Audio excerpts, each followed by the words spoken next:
बऱ्याच वेळेला आपण ढोकळा बनवत असताना काही ना काही कारणांनी ढोकळा हा बिघडतो.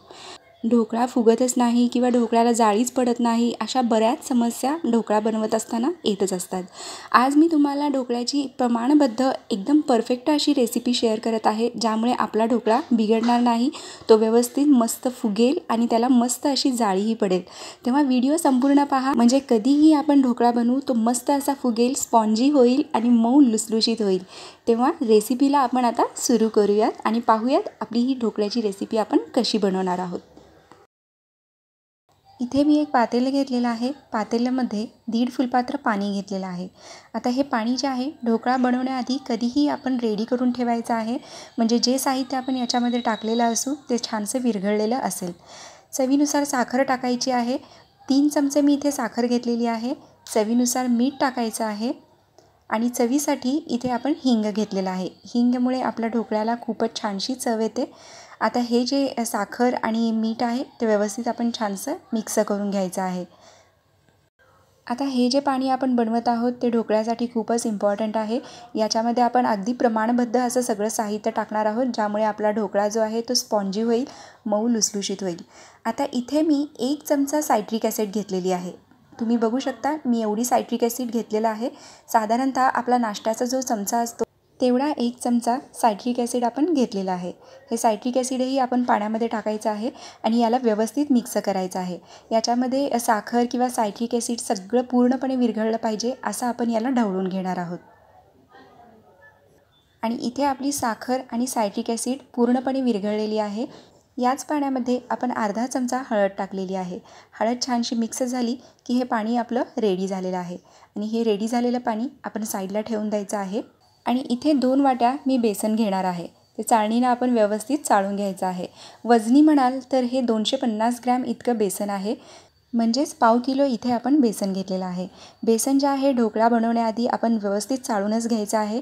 त्यामुळे काय होईल, आपला ढोकळा जो आहे तो फ्लफी व्हायला मदत होतो, त्याची जाळीही छानशी पडायला मदत होते आणि बेसनही आपलं छानसं चाळून झालेलं आहे. आणि आता ढोकळ्यासाठी जे आपण सायट्रिक ॲसिडचं पाणी बनवून ठेवलेलं होतं त्या पाण्यामध्ये आपण हे बेसन टाकायचं आहे. आता ढोकळा बनवत असताना आपण याच्यामध्ये सायट्रिक ॲसिडचं प्रमाण किती घेतो त्यावरही आपला ढोकळा कसा होईल हेही डिपेंड असतं. त्यामुळे मी पाव किलोच्या म्हणजेच 250 ग्रॅमच्या बेसनसाठी इथे सायट्रिक ॲसिडचं प्रमाण तुम्हाला अगदी परफेक्ट सांगितलेलं आहे. त्यामुळे तुम्हाला अंदाजा येईल की किती प्रमाणासाठी आपण सायट्रिक ॲसिड इथे किती टाकू शकतो. आता हे जे बेसन आहे सायट्रिक ॲसिड आणि साखरेच्या पाण्यामध्ये आपण व्यवस्थित मिक्स करणार आहोत. याच्यामध्ये आपण एकदम पाणी न टाकता थोडं थोडं पाणी घालतच हे तिंबून घेणार आहोत. इथे बेसन पीठ छानसं मिक्स झालेलं आहे. याच्यामध्ये मी 1 फुलपात्र पाणी घेतलेलं आहे, पण पाणी जे आहे ते आपण थोडं थोडं मिक्स करणार आहोत. बॅटर आपण कंटिन्यू हलवतच याला मिक्स करून घेणार आहोत, त्यामुळे गुठळ्या राहणार नाहीत. आता याच्यामध्ये 1 चमचा आपण तेल टाकलेलं आहे. तेलामुळे आपला ढोकळा जो आहे तो मऊ व्हायला मदत होतो. म्हणजे होतं ना की ढोकळा खात असताना गळ्यामध्ये तोटरे बसल्यासारखे होतात, तर ते तेलामुळे होणार नाही. आता राहिलेलं पाणीही आपण याच्यामध्ये टाकून घ्यायचं आहे आणि छानसं मिक्स करून घ्यायचं आहे. इथे बॅटर मला थोडंसं घट्ट वाटत आहे, त्यामुळे साधारणतः 3 चमचे पाणी मी इथे वाढवून घेतलेलं आहे. हे पाणी छानसं आपण मिक्स करून घ्यायचं आहे. साधारणतः आपण इथे 2.5 फुलपात्र पाणी आणि 3 चमचे वर वाढवून घेतलेलं आहे आणि आपलं हे बॅटर रेडी झालेलं आहे. आता तुम्ही इथे बेसनची कन्सिस्टन्सी पाहू शकता. बेसन कितपत पातळ झालेलं आहे. ढोकळा म्हणजे आपला याच्यावरतीही डिपेंड असतो की आपण बेसन पातळ आणि घट्ट किती प्रमाणात करतो. इथे तुम्ही कन्सिस्टन्सी पाहून घ्या. हे एवढं पातळ आपण बेसन इथे ठेवलेलं आहे. याची कन्सिस्टन्सी तुम्ही पाहू शकता. आता ह्या बेसनमध्ये आपण 1 चमचापेक्षा थोडंसं कमी सोडा घेतलेला आहे. या सोड्याला आपण बेसनमध्ये टाकायचं आहे. आता त्याच्यावरती थोडंसं पाणी टाकायचं आहे, ज्यामुळे आपला सोडा जो आहे तो ॲक्टिवेट होईल. आता एकाच डायरेक्शनमध्ये आपण ढोकळ्याचं हे पीठ जे आहे ते मिक्स करून घेणार आहोत. एकसारखं याला फेटत राहायचं आहे. त्यामुळे काय होईल, आपला जो खाण्याचा सोडा आहे तो व्यवस्थित मिक्स होईल आणि तुम्ही इथे पाहू शकता हळूहळू आपलं बेसनचं जे टेक्स्चर आहे ते चेंज व्हायला सुरू होत आहे. या बॅटरला आपण जेवढं छानसं फेटू ना तेवढंच आपला ढोकळा मस्त होणार आहे, मऊ लुसलुशीत आणि तेवढाच सुंदर असा फुगणारही आहे. त्यामुळे याला आपण छानसं फेटून घ्यायचं आहे. आता इथे तुम्ही पहा आपलं पीठ जे आहे व्यवस्थित फुगत आलेलं आहे, व्यवस्थित मिक्सही झालेलं आहे. आता हे तयार झालेलं ढोकळ्याचं पीठ लगेचच आपण ताटामध्ये काढून घ्यायचं आहे. ताटाला आधीच मी तेल लावून ठेवलेलं आहे. लगेचच आपण हे पीठही याच्यात ओतून घेऊया.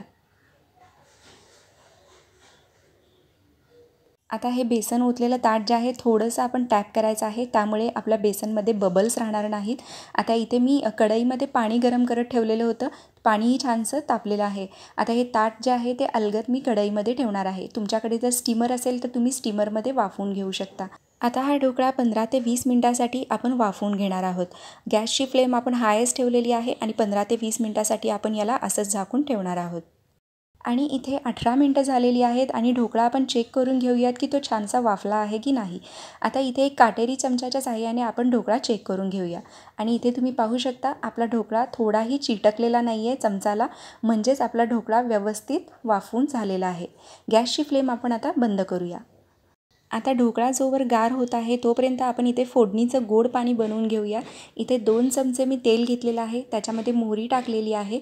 मोहरी छानशी कडकडली की त्याच्यामध्ये मिरचीचे तुकडे टाकलेले आहेत. कढीपत्ता टाकलेला आहे थोडासा आणि त्याच्याचमध्ये पाणी टाकलेलं आहे.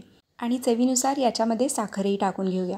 ढोकळा जो आहे थोडासा गोड असेल तर तो चवीला लागतो, त्यामुळे मी साखर इथे थोडीशी जास्तच टाकलेली आहे.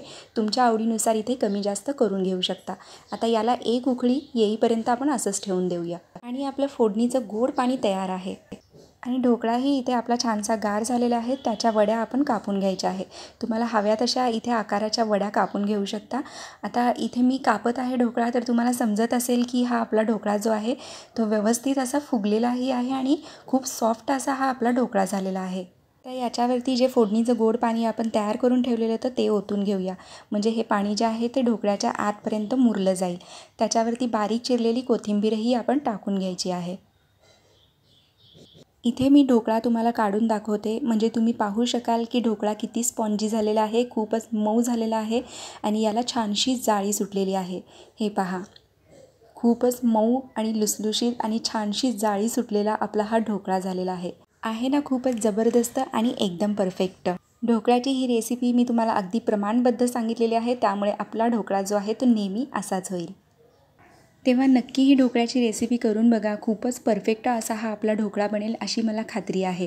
आणि ढोकळा बनवल्यानंतरनं तुमचा ढोकळा कसा झाला हेही मला कळवायला विसरू नका. आणि सोबतच व्हिडिओ आवडला असेल तर व्हिडिओ लाईक करा, शेअर करा, कमेंट करा. चॅनलवर नवीन असाल तर चॅनल सबस्क्राईब करा, बेल आयकॉन प्रेस करा, जेणेकरून जेव्हाही मी नवीन रेसिपीज पोस्ट करेन त्याचं नोटिफिकेशन तुम्हाला मिळेल. तेव्हा भेटूया पुन्हाच अशा नवीन रेसिपींसोबत. Thanks for watching.